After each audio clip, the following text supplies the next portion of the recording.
In this video, I'll show you how to open the hood of your Dodge Grand Caravan. First thing, go on the driver's side. This is the steering wheel. We're gonna go over here. And if you put yourself down and you keep looking, you're gonna find a latch right over here. Pull on that latch fully. Now let's go on the front. The hood will have a small gap.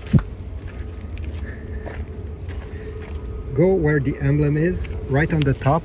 It's hard to see, but there's a latch. Now this grill is falling apart, so I can show you. You need to push this latch to open the hood. So once you push it, lift the lid and it will unlock it. The prop rod will be yellow, and this is how it looks once you put it on. And now you have access to the engine bay.